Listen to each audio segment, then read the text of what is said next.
Hello friends, welcome to diploma with Sonu. आज हम लोग पढ़ेंगे यूनिट 5 को, जो कि है इन्वायरमेंटल पॉल्यूशन। लेकिन उससे पहले फ्रेंड, चैनल को आप लोग सब्सक्राइब कर लें, बेल आइकन को प्रेस करें और लाइक शेयर ज़रूर करें। ठीक है फ्रेंड, तो यहाँ से स्टार्ट करेंगे हम लोग। सबसे फर्स्टली यूनिट 5 को इन्वायरमेंटल पॉल्यूशन के में आज पढ़ेंगे एयर पॉल्यूशन को। पिछले लेक्चर में हम लोग पढ़ चुके थे नॉइज पॉल्यूशन के इफ़ेक्ट को, कंट्रोल को, और उसका क्या क्या डिफिनेशन होता है, जो सब हम लोग पिछले लेक्चर में पढ़ चुके थे। अगर उस लेक्चर को आप अटेंड नहीं किए हैं तो डिस्क्रिप्शन में लिंक रहेगा, वहाँ से उस लेक्चर को अटेंड कर सकते हैं। यहाँ से हम लोग फर्स्टली इसमें स्टार्ट करेंगे इस लेक्चर में एयर पोल्यूशन के बारे में, डिफिनेशन, उसका कॉजेज, कंट्रोल्स और उसका टाइप्स। ठीक है, तो यहाँ से हम लोग स्टार्ट करते हैं। What is air pollution.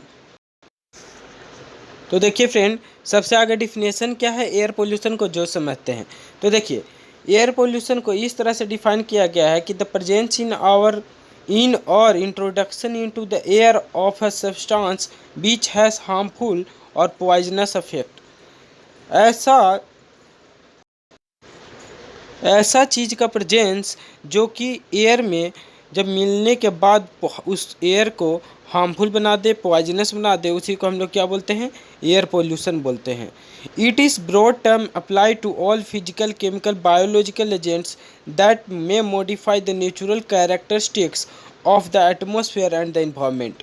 इसको ऐसे भी हम लोग बोल सकते हैं कि ये एयर पोल्यूशन एक ऐसा टर्म है जिसको अप्लाई किया जाता है फिजिकल, केमिकल, बायोलॉजिकल चेंजेस जो होते हैं नेचुरल कैरेक्टरिस्टिक्स ऑफ एटमॉस्फेयर में और इन्वायरमेंट में, उसी को क्या बोलते हैं, एयर पोल्यूशन बोलते हैं। ये सबसे शॉर्ट डिफिनेशन है कि द प्रेजेंस इन और introduction into the air of a substance beach has harmful और पॉइजनस इफेक्ट्स। तो इसी को हम लोग एयर पोल्यूशन बोलते हैं। अब देखते हैं एयर पोल्यूशन में और भी क्या क्या चीज़ों के बारे में हम लोग को पढ़ना है। तो देखिए, टाइप्स ऑफ एयर पोल्यूशन में प्राइमरी पॉल्यूटेंट्स और सेकेंडरी पॉल्यूटेंट्स के बारे में समझेंगे, और कौन कौन सा चीज़ से क्या क्या पोल्यूशन होता है एयर में, उस सब के बारे में जानेंगे। तो देखिए, प्राइमरी जो पोल्यूटेंट्स हैं, प्राइमरी पोल्यूटेंट्स मतलब carbon monoxide, sulphur dioxide, ammonia और वोलेटाइल ऑर्गेनिक कंपाउंड, और इसके बाद आता है पार्टिकुलेट्स, नाइट्रोजन डाइऑक्साइड और नाइट्रोजन ऑक्साइड। ये सब प्राइमरी पॉल्यूटेंट्स होते हैं। सेकेंडरी पॉल्यूटेंट्स में हमारा है सल्फर ट्राईऑक्साइड, और उसके बाद में है nitric acid HNO3, sulphuric acid, hydrogen peroxide, ammonium, ozone और पार्टिकुलेट्स PM। तो ये सब हुआ सेकेंडरी पॉल्यूटेंट्स। तो ये सब कैसे कैसे होता है, अब जो देखते हैं। तो देखिए, एरोप्लेन से जो होता है वो कार्बन मोनोऑक्साइड निकलता है एरोप्लेन के कारण। तो एरोप्लेन का यहाँ कार्बन मोनोऑक्साइड हो गया, विंड जो है ऊपर में हो गया। वोल्केनो से अमोनिया निकलता है NH3। और वोलेटाइल ऑर्गेनिक कंपाउंड, ये फील्ड से एग्रीकल्चर जो में जो फर्टिलाइज़र होता है वो सबसे, और उसके बाद में फैक्ट्री से, और फिर आता है व्हीकल से।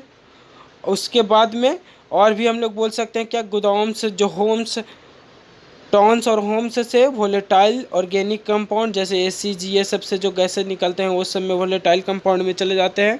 फिर आता है पार्टिकुलेट्स। तो ये सब सी के लिए, जो सी में जो हम लोग पोल्यूटेंट्स, जैसे शिपिंग में जब इस्तेमाल करेंगे शिपिंग में, तो उसका जो भी फ्यूल का अवशेष बचता है तो उसको पार्टिकुलेट्स के रूप में यहाँ पे लिया जा रहा है। तो ये सब कारण था कि किस किस चीज़ से क्या क्या पॉल्यूटेंट्स होते हैं। तो यही सब था टाइप्स ऑफ एयर पॉल्यूशन में। इसके आगे देखते हैं हम लोग। अब देखिए फ्रेंड, अब आगे क्या क्या सोर्सेस से एयर पोल्यूशन होते हैं जो समझते हैं। तो देखिए, ये एंथ्रोपोजेनिक सोर्स होता है। एंथ्रोपोजेनिक सोर्स से क्या मतलब है ये समझते हैं कि कंबस्चन जब होगा तो फायर पावर प्लांट्स, ये सब से जो फ्यूल निकलते हैं, जो अवशेष निकलते हैं वहाँ के, तो वो सब पॉल्यूटेंट्स के रूप में एयर पॉल्यूटेंट्स फैलाते हैं, एयर पोल्यूशन फैलाते हैं। Vehicles with internal combustion engine, जो इंटरनल कंबस्चन इंजन होते हैं उसके द्वारा एयर पोल्यूट होते हैं। उसके बाद में device powered by 2 stroke cycle engine, उससे फिर stove and incinerators, especially coal ones जो भी स्टोव कोल के द्वारा जो जलाया जा रहा है तो उसके द्वारा जो पोल्यूशन होगा तो भी एयर पोल्यूशन में जाएगा। फिर वुड फायर्स बर्निंग इनएफिशिएंटली, अगर वुड फायर हो रहा है वहाँ पे लकड़ी को जलाया जा रहा है तो उससे भी कार्बन मोनोऑक्साइड प्रोड्यूस होता है। वहाँ पे इनसफिशिएंट ऑफ ऑक्सीजन में बोला जाता है तब वहाँ पे प्रोड्यूस होता है, तो वो सब एयर पोल्यूशन में लिया जाएगा। तो ये सब था एंथ्रोपोजेनिक सोर्स। और एंथ्रोपोजेनिक सोर्स में फार्मर्स बर्निंग क्रॉप वेस्ट, जो भी क्रॉप वेस्ट को जैसे धान काटने के बाद में जो भी बच जाता है, जैसे वीट के लिए जो भी प्लांट बच जाते हैं उसके बाद तो उसको जला दिया जाता है। तो ये सब ज़्यादातर हरियाणा कुछ एरिया में होता है, तो वहाँ पे क्योंकि ज़्यादा राइस क्या वहाँ पे प्रोडक्शन होता है तो उस समय अगर वहाँ जलाया जाता है तो क्या हो जाता है कि हरियाणा में जलाते ही दिल्ली में क्या हो जाता है, अगले ही मॉर्निंग में फॉग हो जाता है ज़्यादा। तो ये सब कारण होते हैं एयर पोल्यूशन का। तो यही आप समझ सकते हैं कि एग्जांपल हरियाणा से और दिल्ली को रिलेट करके। इसके बाद आता है अदर एंथ्रोपोजेनिक सोर्स। उसके बाद अदर एंथ्रोपोजेनिक सोर्स क्या क्या है, टेरोसोल स्प्रेज, उसके बाद में डस्ट एंड केमिकल्स, फिर military action, testing, nuclear bombing, ये सब पॉइजनस गैसेज एंड जंप warfare, waste deposition in landfill में waste deposition, which generate methane, ये सब। अब उसके बाद आता है नेचुरल सोर्स है। नेचुरल सोर्स में देखिए dust from natural sources, methane emitted from decomposition of animal and cattle. Animal और कैटल का जो डिकम्पोजिशन होता है तो उससे मीथेन निकलता है, और ये मीथेन से क्या होता है, नेचुरल सोर्सेज होते हैं, एयर पोल्यूट होते हैं। ठीक है, तो ये होगा मीथेन एक कारण।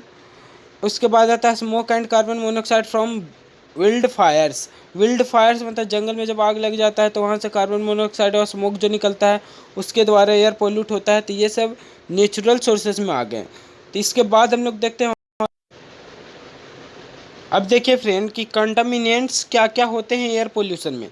एयर पोल्यूशन में अगर कंटामिनेंट्स की बात किया जाए तो carbon monoxide, chlorofluorocarbons, hydrocarbons, lead and heavy metals, nitrogen oxide और सल्फर डाइऑक्साइड, ये सब कंटामिनेंट्स होते हैं एयर पोल्यूशन में। अब इसके आगे हम लोग अब देखिए friend, effect of air pollution on human health. Human health पे इफेक्ट क्या क्या होता है ह्यूमन वो एयर पोल्यूशन का, वो देखते हैं। तो सबसे आगे देखिए कि कैंसर हो जाएगा ह्यूमन पोल्यूशन में, सबसे ह्यूमन हेल्थ पे सबसे आगे कैंसर होता है एयर पोल्यूशन से। उसके बाद आता है किडनी लिवर डैमेज, ये सब किडनी डैमेज, फिर स्किन रैशेस, फिर आता है development in all problems in children, developmental problems in children, children का डेवलपमेंटल प्रॉब्लम्स जैसे उसका हाइट का ग्रोथ नहीं होना, तो उसका वीकनेस, मॉल न्यूट्रिशन, ये सब बोल सकते हैं कि सब एयर पोल्यूशन के कारण है। उसके बाद में अस्थमा और क्रोनिक ब्रोंचिट्स, ये सब क्या है कि ह्यूमन हेल्थ पे अफेक्ट होता है एयर पोल्यूशन के कारण। फिर बर्थ डिफेक्ट्स और मिस कैरियजेज और cough throat irritation, nervous system damage, ये सब कारण थे। ये सब ह्यूमन हेल्थ पर इफ़ेक्ट था एयर पोल्यूशन का, कि एयर पोल्यूशन से ह्यूमन पे क्या क्या प्रॉब्लम होते हैं। अब इसके आगे हम लोग देखते हैं effects of air pollution on animals. Animals पे क्या क्या इफ़ेक्ट किया, तो एनिमल्स पे देखिए जैसे फीडिंग पार्टिकुलेट कोलेटेड प्लांट्स, जैसे फ्लोरीन, लेड, आर्सेनिक, ये सब के मिलने से पॉइजनिंग हो जाता है। एनिमल्स क्या हो जाते हैं, वो सब पॉइजनिंग हो जाते हैं, वो सब उन पे ज़्यादा इफेक्ट करते हैं और वो सब क्या हो जाता है, मर जाते हैं एयर पोल्यूशन के कारण। फिर आता है लेड पॉइजनिंग जैसे ब्रोंचिट्स, लैक ऑफ एपेटाइट और इन पेट एनिमल, ये सब कारण होते हैं एयर पोल्यूशन का एनिमल्स पे क्या क्या इफेक्ट है। उसके बाद आया effect of air pollution on plants पे क्या ऐसे इफेक्ट करता है जो देखते हैं। Spraying pesticide, organic manure and agricultural application affect growth of plant. जब पेस्टिसाइड का इस्तेमाल करते हैं और ऑर्गेनिक जो भी ऑर्गेनिक फर्टिलाइज़र का इस्तेमाल करते हैं तो एग्रीकल्चरल एप्लीकेशन का जब इस्तेमाल करेंगे तो अफेक्ट करता है ग्रोथ ऑफ प्लांट्स का, कि प्लांट्स का ग्रोथ नहीं होने देता है ठीक से, प्लांट्स का ग्रोथ पे अफेक्ट करता है। फिर आता है destroy chlorophyll formation and disturb photosynthesis में भी प्रॉब्लम करता है। फिर इसके बाद आता है SO2 decreases chlorophyll content causes chlorosis जब SO2 क्या करता है, डिक्रीज कर देता है क्लोरोफिल कंटेंट को, जो क्या करता है प्लांट में क्लोरोसिस टाइप का वहाँ पे उसका डिफेक्ट कर देता है, उसको बीमारी दे देता है क्लोरोसिस। जब क्लोरोफिल का मात्रा कम हो जाएगा फोटोसिंथेसिस में, उसको प्रॉब्लम होगा। फिर NO2 देखिए, NO2 क्या देता है, परमानेंट लीफ फॉल देता है, मतलब उसकी पत्तियाँ हमेशा के लिए झड़ जाएंगी। फिर ओजोन लेयर, ओजोन क्या होता है, narcosis dead area on leaf damages the leaves. Ozone क्या करता है कि वो डेड एरिया कर देता है लीफ पे, क्या वो उसका जो एरिया लीफ पे, जो लीफ क्या हो जाता है उस पर डैमेज हो जाता है। जैसे ये एक लीफ अगर देखें तो इस पर इस टाइप का कुछ एरिया हो जाएगा जो हमेशा डैमेज हो जाएगा। तो वहाँ पे आप लोग देखते होंगे कि वो एक पूरी तरह से जो भी लीफ होंगे उस पर ऐसे करके उसको निशान कुछ आ जाना, उसके ऊपर उभरे हुए पार्ट आ जाना, ठीक है। तो ये सब होते हैं लीव्स पे, तो ये सभी कारण हो सकते हैं effect of air pollution on plants. इसके बाद आता है effect of air pollution on materials की, जैसे स्टैचूज और जो मॉन्यूमेंट्स, ये सब पे क्या अफेक्ट करते हैं, कैसे अफेक्ट करते हैं जो देखते हैं। जैसे corrosion, abrasion, deposition, chemical attack on surfaces. जैसे जैसे जो ताजमहल है हम लोग इंडिया में, ताजमहल जो है, ताजमहल पे देखिए कि अभी पहले पहले पूरी तरह से वाइट था, अब धीरे धीरे येलोइश कलर में होने जा रहा है। तो येलोइश कलर में क्यों हो रहा है, तो येलोइश कलर होने का पीछे रीज़न है एसिड रेन उसका रीज़न है, ठीक है। तो एसिड रेन के कारण हो रहा है। तो एसिड रेन कैसे होता है, एयर पोल्यूशन के कारण। तो बोल सकते हैं कि एयर पोल्यूशन के कारण ताजमहल भी क्या येलोइश कलर में चेंज हो रहा है। तो ये एक मॉन्यूमेंट्स पे अफेक्ट कर रहा है, मटेरियल्स पे अफेक्ट कर रहा है। तो ये सब था कि कैसे अफेक्ट करता है एयर पोल्यूशन हमारे मटेरियल्स को, प्लांट्स को, एनिमल्स को और ह्यूमन हेल्थ को। इसके बाद में देखिए ऑन क्लाइमेट, अब क्लाइमेट पे कैसे अफेक्ट करता है जो समझते हैं। देखिए इंक्रीज इन CO2 का जब इंक्रीज होगा तो increase in temperature of the atmosphere. तो CO2 का इंक्रीज होते ही क्या हो जाएगा कि एटमॉस्फेयर में टेम्परेचर बढ़ जाएगा। एटमॉस्फेयर में जब टेम्परेचर बढ़ेगा तो जो आइस बैग्स होंगे वो सब पिघलने लगेंगे, आइस पिघलने लगेगा। तो सॉफ्टेनिंग ऑफ आइस, जिससे क्या होगा कि वहाँ पे ग्लेशियर मेल्ट करेगा और जो क्या करेगा फ्लड का रूप लेगा और कोस्टल चेंजेस करेगा। तो चेंज रेनफॉल पैटर्न, उसके बाद रेनफॉल पैटर्न को भी चेंज कर देगा, जिससे एग्रीकल्चरल आउटपुट भी चेंज हो जाएगा। तो एक CO2 के इंक्रीज होने से समझ लीजिए कितना हम लोग को नुकसान होगा। फिर आता है depletion of ozone layer, increase penetration of harmful rays. जब डिप्लेशन हो जाएगा ओजोन लेयर का तो यूवी रेज, जो अल्ट्रावायलेट रेज जो होंगे उसका पेनेट्रेशन हाई हो जाएगा, जिससे स्किन डिजीज बढ़ जाएंगे, सनबर्न्स बढ़ जाएंगे, inactivation of RNA and DNA and protein molecules ये सभी बढ़ जाएंगे। तो सब भी हम लोग को प्रॉब्लम है अगर होल हो जाए ओजोन लेयर में तब, ठीक है। इसके बाद आता है सेविंग आइडियाज़ कि कैसे हम लोग सेव कर सकते हैं, एयर पोल्यूशन से कैसे बचाव कर सकते हैं। तो देखिए इनकरेज अगर करें गवर्नमेंट को फंडेड रिसर्च प्रोजेक्ट के लिए to develop clean electric transportation method to help reduce dependence on fossil fuel. अगर गवर्नमेंट चाहे तो गवर्नमेंट क्या कर सकते हैं, इंक्रीज कर सकता है वो फॉसिल फ्यूल से ना चलाकर कार को इलेक्ट्रिक ट्रांसपोर्टेशन कर दे। जैसे अभी इलेक्ट्रिक स्कूटर आने वाले हैं, वैसे ही क्या हो जाएगा कि अगर इलेक्ट्रिक ट्रांसपोर्टेशन, पूरी ट्रांसपोर्टेशन सिस्टम को इलेक्ट्रिक कर दिया जाए तो ज़्यादा हम लोग को डिपेंडेंट नहीं होना पड़ेगा फॉसिल फ्यूल पे। तो फॉसिल फ्यूल ज़्यादा वहाँ पे कम बस यूज नहीं होगा, तो वहाँ पे एयर पोल्यूशन कम जाएगा। फिर आया replace fluorescent and incandescent light bulbs with LED light fixture. जैसे फ्लोरेसेंट लाइट एक होता है, एक इनकैंडेसेंट लाइट बल्ब्स होते हैं, उनको चेंज कर दिया जाए LED लाइट फीचर्स में। उसके बाद आया create village green project. It is a new initiative from EPA that seeks to increase the scope of air quality monitoring by seamlessly incorporating monitoring device into community setting। तो ये देखिए अभी क्या हो रहा है, विलेजेस को ग्रीन प्रोजेक्ट की तरह एक काम किया जा रहा है जो EPA नाम की एक संस्थान कर रही है। तो इसका क्या काम है, विलेजेस एरिया में प्लांट को लगाना और उसको देखभाल करवाना। वहाँ के ही पीपल से कुछ प्लांट दे दिया जाता है उसको ग्रोन करने के लिए, आप उसको अच्छे से उसको बड़ा कीजिए, ग्रोथ कीजिए। तो इस टाइप में क्या होगा, वहाँ पे एयर क्वालिटी को और भी हम लोग मॉनिटर कर सकते हैं कि वहाँ पे कैसे एयर क्वालिटी को हम अच्छा करें। तो ये सब था सेविंग आइडियाज़। और कैसे हम लोग कुछ पॉइंट के जरिए और समझते हैं कि कंट्रोल ऑफ एयर पोल्यूशन हम लोग कैसे कर सकते हैं। तो देखिए, सबसे आगे प्लांटिंग मोर ट्रीज, ज़्यादा ट्रीज़ को प्लांट करके, फिर रिड्यूसिंग व्हीकल एग्जॉस्ट, व्हीकल्स का इस्तेमाल कम करके, फिर यूजिंग लेस पॉल्यूटिंग फ्यूल्स को इस्तेमाल करके, फिर यूजिंग मास ट्रांसपोर्ट का इस्तेमाल करके, removal of particulate matter using electrostatic precipitator, cyclone filter ETC. ये सब रिमूवल जैसे पार्टिकुलेट का मैटर का इस्तेमाल करके, जैसे इलेक्ट्रोस्टैटिक प्रिसिपिटेटर का इस्तेमाल करके और साइक्लोन फिल्टर का इस्तेमाल करके हम लोग एयर पोल्यूशन को कम कर सकते हैं।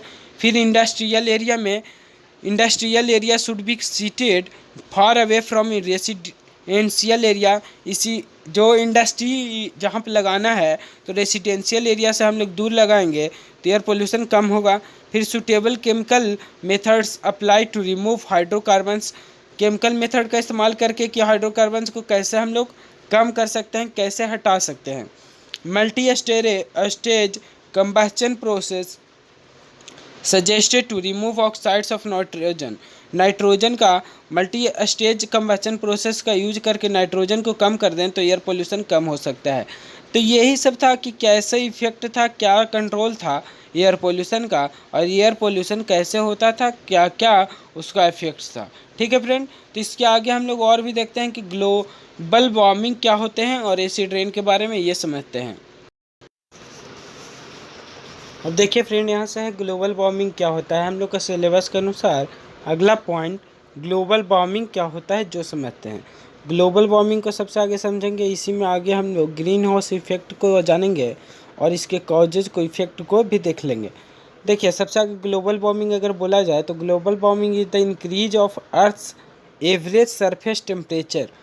अर्थ का एवरेज सरफेस टेम्परेचर का इंक्रीजमेंट को ही हम लोग क्या बोलते हैं, ग्लोबल वार्मिंग बोलते हैं। Due to effect of green house gases, और ये कैसे होता है, ये ग्रीन हाउस गैसेस का इफेक्ट होने से होता है। जैसे ग्रीन हाउस गैसेस कौन कौन सा है, कार्बन डाइऑक्साइड है, emission from burning of fossil fuels और फ्रॉम डिफॉरेस्टेशन। डिफॉरेस्टेशन से होता है कार्बन डाइऑक्साइड का इमिशन या फॉसिल फ्यूल का बर्निंग से, which trap heat that would otherwise escape from earth. ये हीट को अब्जॉर्ब कर लेता है कार्बन डाइऑक्साइड। अगर कार्बन डाइऑक्साइड की मात्रा कम हो जाए तो उससे क्या हो जाएगा कि हीट इमिट हो जाएगा अर्थ सरफेस से। लेकिन जब कार्बन डाइऑक्साइड की मात्रा बढ़ जाता है तो क्या करने लगता है, अब्जॉर्ब करने लगता है हीट को। तो हीट को जब अब्जॉर्ब करेगा तो अर्थ का एवरेज सरफेस टेम्परेचर बढ़ जाता है। इसी प्रोसेस को हम लोग क्या बोलते हैं, ग्लोबल वार्मिंग बोलते हैं।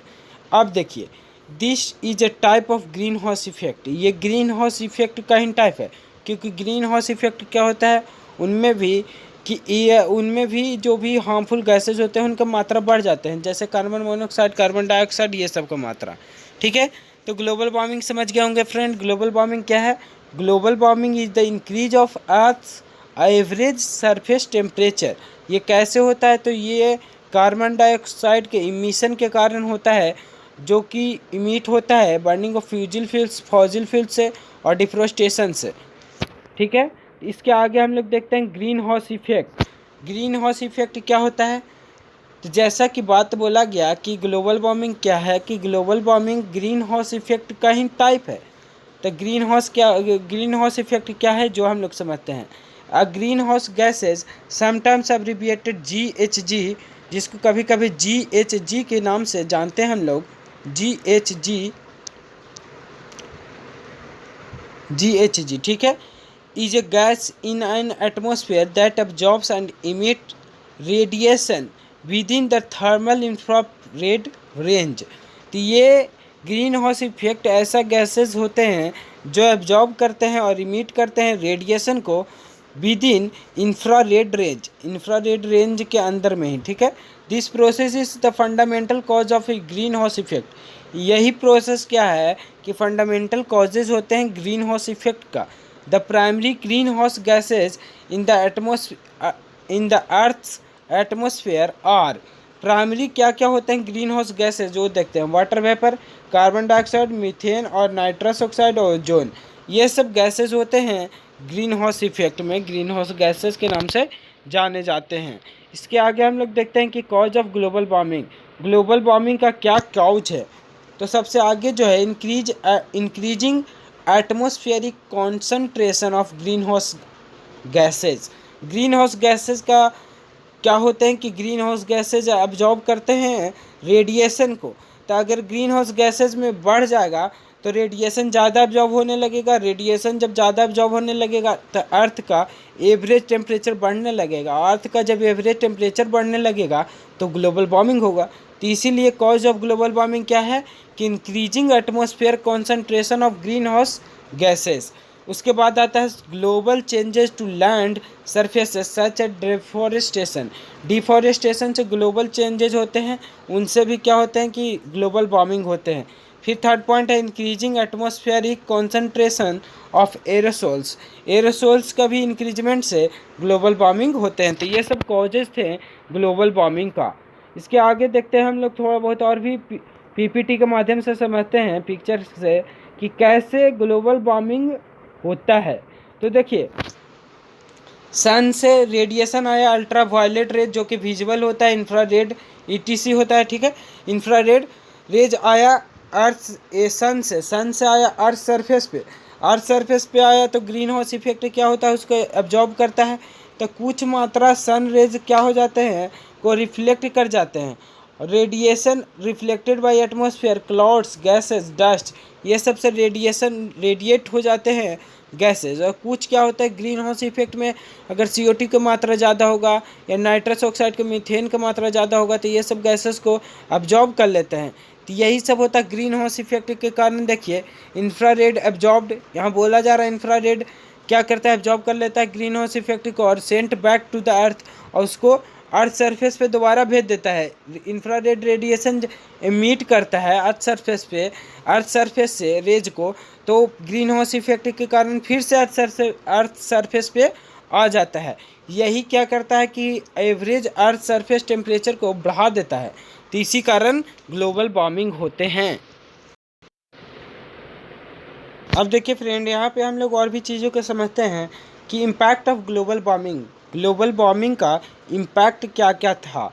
तो देखिए सबसे फर्स्ट अगर पॉइंट में देखें तो ग्लोबल वार्मिंग क्या करता है कि accelerating sea level and increase coastal flooding, sea level को इंक्रीज कर देता है जिससे कोस्टल फ्लडिंग होते हैं, जो कि एवरेज ग्लोबल सी लेवल अगर है से इंक्रीज 8 इंचज 1880 से 8 इंच इंक्रीज कर चुका है एवरेज ग्लोबल सी लेवल कितना इंक्रीज कर चुका है तो फ्रेंड, तो 8 इंच इंक्रीज कर चुका है 1880 से। तो ये सब पॉइंट हम लोग अब खाली सिर्फ मेन पॉइंट को समझेंगे कि कैसे। अब देखिए कि एक्सेलरेट करता है सी लेवल तो उससे क्या होगा कि इंक्रीज होगा कोस्टल फ्लडिंग में, और क्या हो जाएगा वो सी लेवल बढ़ने से ग्लोबल वार्मिंग हम लोग को और भी ज़्यादा तेज़ हो जाएगा, जिससे रिस्क हो जाता है क्या कि कोस्टल प्रॉपर्टीज़ में वहाँ का डेवलपमेंट क्या हो जाता है कि फ्लड इंश्योरेंस सिस्टम ये सब वहाँ पे बढ़ने लगते हैं। उसके बाद में सेकंड पॉइंट जो है हमारा longer and more damaging wild fire seasons. देखिए ग्लोबल वार्मिंग के कारण ही क्या कि विल्ड फायर सीजन्स में विल्ड फायर डैमेजिंग होते हैं ज़्यादा। उसके बाद में और भी पॉइंट को हम लोग सिर्फ अब समझेंगे, more frequent and intense heat waves. More frequent और इंटेंस हीट वेव्स मतलब क्या कि dangerously hot weather is already occurring more frequently than it did 60 years ago and scientists expect heat waves to become more frequent and severe as global warming intensifies। जैसे global warming बढ़ते हैं तो उससे क्या हो जाएगा टेम्परेचर बढ़ जाता है जिससे हम लोग को ज़्यादा गर्मी लगते हैं। तो ये आप गर्मियों के सीज़न में देख सकते हैं कि ज़्यादा गर्मी लगता है क्योंकि यहाँ पे ग्लोबल टेम्परेचर बढ़ जाता है जिसके कारण, ठीक है। उसके बाद आता है costly and growing health impacts.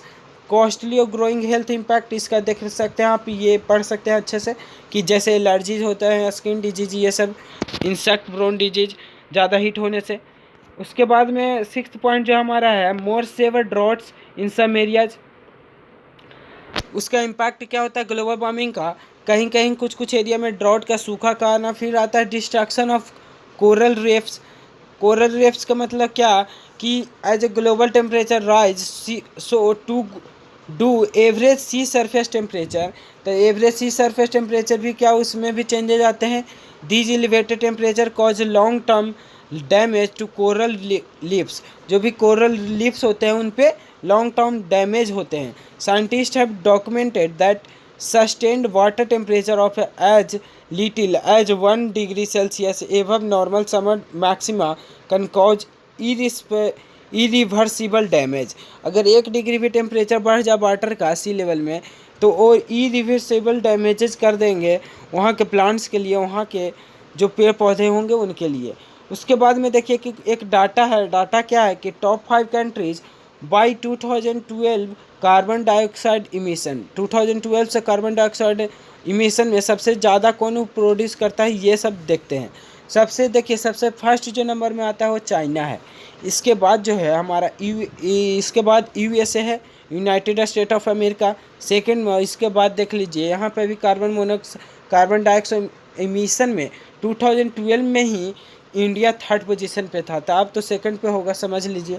फिर आएगा रसिया फोर्थ पोजीशन पे है, फिफ्थ पोजीशन पे है जापान। तो ये सब कुछ डाटा थे कि कार्बन डाइऑक्साइड इमिशन में कौन कौन सा कंट्री सबसे ज़्यादा कार्बन डाइऑक्साइड को प्रोड्यूस कर रहा है। अब देखिए ways to stop global warming, जैसे we can stop climate chaos, जैसे क्लाइमेट में हम लोग ग्रीनरी को फैला के वहाँ पे ग्लोबल वार्मिंग को कम कर सकते हैं। स्टॉप ग्लोबल वार्मिंग को कम कर सकते हैं। और भी कैसे प्लांट को ज़्यादा प्लांट करके जैसे ज़्यादा पेड़ पौधों का उपजाएंगे अगर हम लोग तो वहाँ पे ग्लोबल वार्मिंग कम हो जाएगा। फिर आ जाए support Kyoto's plus creative green jobs और स्टॉप CO2 इमिशन, ये सब था। ठीक है, अब देखिए ways to stop global warming, सबसे आगे अगर रिड्यूस कर दें फॉसिल फ्यूल को अगर कम कर दें तो वहाँ पे ग्लोबल वार्मिंग कम हो जाएगा। तो इस टाइप में आप लोग समझ सकते हैं कि कैसे फॉसिल फ्यूल को कम करके, यहाँ पे हम लोग सिर्फ पॉइंट से समझेंगे। ये सब आप लोग नोट कर सकते हैं अपने नोट्स में, वीडियो पॉज करके नोट्स कर लीजिएगा अपना। उसके बाद में देखिए प्लांट ट्रीज, अगर ज़्यादा हम लोग ट्री का प्लांट करेंगे तो कार्बन डाइऑक्साइड का वो कम प्रोडक्शन होने लगेगा, क्योंकि कार्बन डाइऑक्साइड वहाँ पे ट्री एब्जॉर्ब कर लेगा तो कार्बन डाइऑक्साइड यहाँ पे कम होने लगेगा और रिलीज हो जाएगा ऑक्सीजन, जिससे ग्लोबल वार्मिंग कम हो जाएगा। फिर रिड्यूस वेस्ट, अगर वेस्ट का प्रोडक्शन रिड्यूस कर दें तो वहाँ पे ग्लोबल वार्मिंग कम हो सकता है। फिर कंजर्व वाटर का कंजर्वेशन भी क्या ग्लोबल वार्मिंग में इफेक्ट करता है। फिर आता है, अब देखिए यहाँ से make earth green and stop global warming, ये एक ऐसे ही डाटा दिया गया कि अर्थ को अगर ग्रीनरी हम बनाएं तो ग्लोबल वार्मिंग हम लोग कम कर सकते हैं। तो ये था फ्रेंड ग्लोबल वार्मिंग क्या होते हैं, उनके इफ़ेक्ट क्या है, उनका कॉजेज़ क्या है और उसका हम लोग कंट्रोल कैसे करते हैं। तो ये सब था ग्लोबल वार्मिंग में। अब इसके बाद एसिड रेन जो हमारा पॉइंट है उसको समझते हैं। अब देखिए फ्रेंड इसके आगे है एसिड रेन क्या होते हैं। तो एसिड रेन को हम लोग समझते हैं कि rain that has a pH less than 5, जिसका pH 5 से कम हो उसी को क्या हम लोग बोलते हैं, एसिड रेन बोलते हैं। इसका इफेक्ट क्या है ये समझते हैं कि accelerate the DK of man made structure को जो भी उसको डीके करता है एसिड रेन। जैसा कि हम लोग पिछले एग्जाम्पल में देखेंगे थे कि ताजमहल येलोइश कलर में चेंज होते जा रहा है, तो ये किसके कारण हो रहा है, तो वो एसिड रेन का कारण ही हो रहा है। फिर देखिए hinder growth of trees and plants का ग्रोथ का कम कर देता है। फिर damage aquatic ecosystem, acid rain के कारण इकोसिस्टम को भी डैमेज होता है। फिर acid anhydrides contributes is smog and respiratory problem, acid rain के कारण ही स्मोग और रिस्पायरेटरी प्रॉब्लम होते हैं हम लोग को। फिर causes of rain acid rain क्या होते हैं जो समझते हैं। देखिए एसिड रेन का क्या क्या कॉजेज है जो हम लोग देखते हैं कि acid anhydrides specially nitrogen and sulphur dioxide combine with rain. देखिए जो एनहाइड्राइड्स होते हैं जैसे नाइट्रोजन और सल्फर ऑक्साइड्स, ये सब जब एयर रेन के साथ में मिल जाते हैं तो वो H2SO3 का मात्रा जैसे बनाते हैं। जैसे देखिए SO2 जब H2O में मिलते हैं तो H2SO3 का बना देते हैं। H2SO3 का बनाते हैं क्या, ये रेन को एसिड में कन्वर्ट कर देता है। तो यही सब जैसे नाइट्रोजन और सल्फर ऑक्साइड जब रेन के साथ में मिलते हैं तो रेन को एसिड रेन बना देते हैं। फिर SO2 emission sulphur oxide emission के कारण कम mostly from burning coal to make electricity. जैसे इलेक्ट्रिसिटी बनाने के लिए हम लोग कोल को बर्न करते हैं तो उससे SO2 की मात्रा निकलता है, सल्फर ऑक्साइड का मात्रा निकलता है, जिससे एसिड रेन होते हैं। फिर nitrogen oxide emission from automobiles furnace and electrical power plants. ये सबसे जब NO2 का मात्रा जैसे नाइट्रोजन ऑक्साइड का मात्रा निकलते हैं तो ये सब ही मेन कॉजेज होते हैं एसिड रेन का। तो ये सब एसिड रेन हम शॉर्ट में क्यों यहाँ पे देख रहे हैं, क्योंकि देखिए एसिड रेन उतना ज़्यादा इंपॉर्टेंट पॉइंट नहीं है, क्योंकि ये सब भी लोग पढ़े हुए हैं। तो ज़्यादातर शॉर्ट में आप लोग रिवीजन हो जाएगा। लॉन्ग टर्म में अगर चाहिए तो डिस्क्रिप्शन में टेलीग्राम का लिंक रहेगा, वहाँ लॉन्ग में वहाँ पे नोट्स अवेलेबल करवा दिया जाएगा, वहाँ से आप लोग नोट कर सकते हैं। इसके आगे हम लोग देखते हैं how can be reduce acid rain. अब एसिड रेन को कैसे कम कर सकते हैं, तो एसिड रेन को कम करने के लिए देखिए बहुत सारा रीजन हम लोग ले सकते हैं कि फ्यूल का कम इस्तेमाल करके भी एसिड रेन कम कर सकते हैं। और भी क्या अगर हम लोग पूरे ट्रैफिक को इलेक्ट्रीफाई कर दें तो उससे फॉसिल फ्यूल का कम इस्तेमाल होगा, जिससे क्या होगा, एसिड रेन कम हो जाएगा। फिर एक सेकंड पॉइंट यहाँ पे let emission standard for transportation and industry act, एक 1990 क्लीन एयर एक्ट आया था, जिसको यूज करके हम लोग क्या एसिड रेन को कम कर सकते हैं। कैटलिस्टिक कन्वर्टर और स्क्रबर का इस्तेमाल करके एसिड रेन को कम कर सकते हैं। फिर यूज क्लीनर फ्यूल्स का इस्तेमाल करके, फिर यूज लेस फ्यूल का इस्तेमाल करके, एनर्जी स्टार, कारपोल, इंसुलेट, ये सब का इस्तेमाल करके हम लोग एसिड रेन को कम कर सकते हैं। तो यही सब था पॉइंट कि एसिड रेन क्या होता है, उसका कॉजेज़ क्या है और उसका हम लोग कैसे कम कर सकते हैं, कंट्रोलेशन क्या है। सो फ्रेंड्स, इतना ही इस लेक्चर में। अब देखिए तो हम लोग का यूनिट 5 कंप्लीट हो चुका है। अगले में हम लोग यूनिट 6 को स्टार्ट करेंगे। एक बार सिलेबस हम लोग देख लेते हैं। तो देखिए फ्रेंड्स, सिलेबस में इन्वायरमेंटल पॉल्यूशन में एयर पॉल्यूशन हम लोग आज पढ़ चुके हैं, उसका कॉजेज पढ़ चुके हैं और कंट्रोल पढ़ चुके हैं। नॉइज पॉल्यूशन पिछले लेक्चर में पढ़े थे।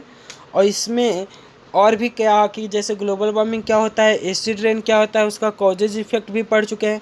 तो 2 नंबर के ये चैप्टर है, उतना ज़्यादा नहीं है, ठीक है। ये चैप्टर यहाँ पे कंप्लीट हो चुका। अब इसके अगले लेक्चर में हम लोग स्टार्ट करेंगे यूनिट 6 को, जो कि है solid waste from the society. So इस लेक्चर को यहाँ तक ही हम लोग एंड करेंगे।